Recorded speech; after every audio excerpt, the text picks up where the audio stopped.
MP Balka Suman ప్రస్తుత MP అప్పుడు విద్యార్థి నాయకుడిగా ఉండే ఇప్పుడు అధ్యక్షుడు గెల్లి శ్రీనివాస్ యాదవ్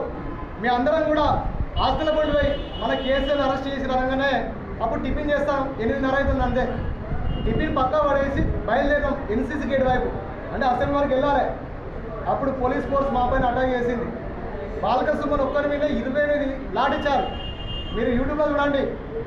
నెంబర్ 1 నెంబర్ 2 ఇట్లా రౌండ్ అప్ చేసి 1 2 3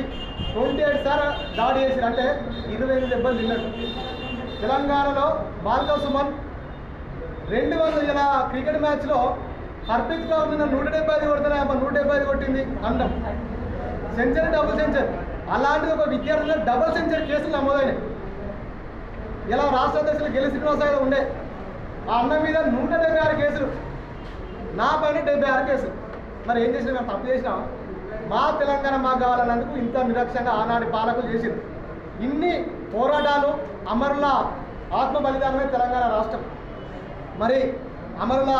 ఆకాంక్ష మేరకు గౌరవ ముఖ్యమంత్రి గారు ఇలా ఎన్నో సంక్షేమ పథకాలు పెడతా ఉన్నారు మిషన్ కాకతీయ మిషన్ భగీరథ ఆసరా వృద్ధులకు ఇలా బీసీ ఎస్సీ ఎస్టీ మైనార్టీల కోసం గురుకులాలు అవునా అంటే నాణ్యమైన విద్యను అందించాలి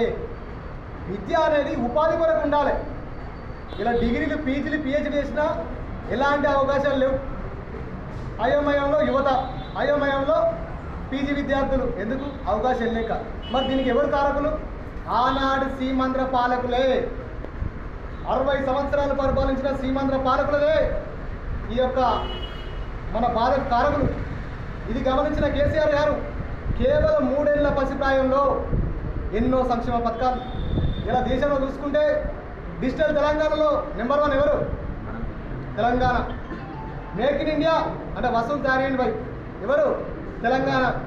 ఇలా గ్రామీణ ఉపాధి పథకం పొద్దుగాల పోతారు మనలు 7 గంటల పోయి 11 గంటలకు వస్తారు మంచిగా 175 150 రూపాయలు వస్తాయి ఇందులో ఎవరు ఫస్ట్ తెలంగాణ మరి ఎందుకు ఫస్ట్ అయినాం అంటే అభివృద్ధి చేయాలని ఆకాంక్ష ఎవరికి ఉంటుందో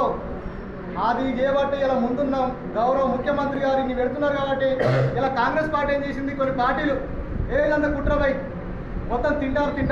ఏం తింటారు ఇన్ని అభివృద్ధి చేస్తూ ఉన్నాం విద్యార్థుల కోసం ఆనాడు బీసీలకు 19 గురుకులాలు ఉంటే ఇలా 119 గురుకులాలు ఇచ్చిన మాట వాస్తవం కాదా దీనికి గౌరవ మంత్రి గారు జోగు రామన్న గారు ఎంతో శ్రద్ధ తీసుకున్నారు ఎందుకంటే పిల్లలందరూ బాగుపడాలని ఇలా గురుకులాలు 259 ఉండే మన సమైక్య రాష్ట్రంలో ఇలా 516 గురుకులాలు తీసుకొచ్చిన ఘనత ఇలా టీఆర్ఎస్ ప్రభుత్వానికి ఫీజు రియంబర్స్మెంట్ వస్తుందా లేదా ఇంకా దానికి కూడా రీజన్ చెప్తా